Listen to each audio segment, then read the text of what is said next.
আসসালামু আলাইকুম রহমতুল্লাহ। এই যে আমরা বন্যপ্রাণী বন্যপ্রাণী রক্ষার্থে আমরা বন্য হাতির কাছাকাছি চলে আসছি।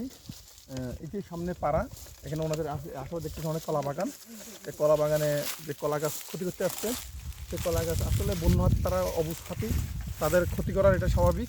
আর বিশেষ করে বন্য হাতির এই আপনারা গাছটি দিয়ে দাও, ওই বন্য হাতি আপনারা দেখতেছেন যে আমার পাশে বন্য হাতিগুলো হাঁটতেছে, দেখতেছেন? ওই যে দেখেন বন্য হাতিগুলো হাঁটতেছে। এখানে আমরা এই ছবিতে দেখতেছি 1 2 3 4 5 6 7 8 নয়টা বাচ্চা দেখতেছি। এখানে দেখেন ছোট একটা পিছে একটা বাচ্চা আছে। আর যে হাতিটা বারবার বলতেছে অসুস্থ, আসলে সে প্রচুর পরিমাণে বয়স হয়েছে। একটু আপনি সরেন, একটু আমি দেখেন। এই যে হাতিটা প্রচুর পরিমাণে বয়স হয়েছে, তাই সে বয়সের ভারে হাঁটতে পারতেছে না।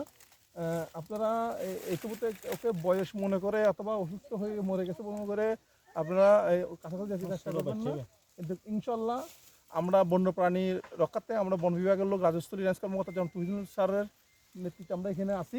আজকে সারা থাকবো এবং সারা কাজ করবো। আমাদের এখানে একটি সদস্য আছে, আপনি কিছু বলেন। এদিকে ঘুরেন, আসলে ধন্যবাদ।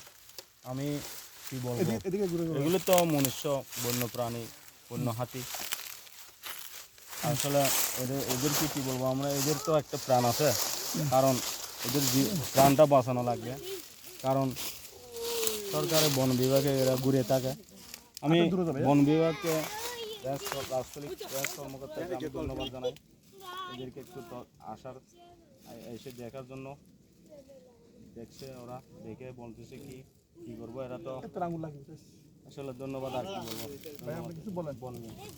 আসসালামু আলাইকুম, আমি আবু জাফর, বন বিভাগের সদস্য। আমি ইনফরমেশন পেয়ে বন্য হাতি রক্ষার্থে, হাতি একটা অসুস্থ ছিল, তাই এই অসুস্থ হাতিটাকে দেখতে আসলাম। এসে দেখলাম সে এখন মোটামুটি সুস্থ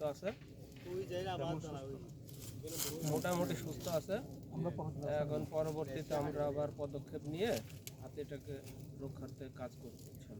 আর আমরা আসলে আপনার এটুকু দেখতেছেন যে আমাদের যে অসুস্থ হাতিটি আসলে তার বয়স প্রায় 50 উপরে হয়ে গেছে। হাতির আসলে বয়স হলে তারা বয়সের ভারে অনেক অসুস্থ হতে পারে, সেটার জন্য কোনো কিছু না। আমরা আমাদের ডিএফও মহোদয় স্যারকে এই বিষয়টা অবগত করছি। আর সামনেও আমরা বন্য হাতির ব্যাপারে আরও পদক্ষেপ নিতে যাচ্ছি, যে বন্য হাতিগুলো কীভাবে সংরক্ষণ করা যায়, কীভাবে এলাকার মানুষের সহায়তা লাগে, সে সহায়তা আমরা করব।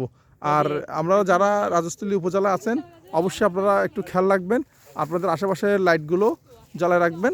বন্য হাতি খাবারের খুঁজে আপনার এলাকায় প্রবেশ করতে পারে, কেননা তারা একজন বোবা প্রাণী, তাদের অবশ্যই তাদের এলাকায় যে কোনো এলাকায় যেতে পারে। তো ভালো থাকবেন, আসসালামু আলাইকুম।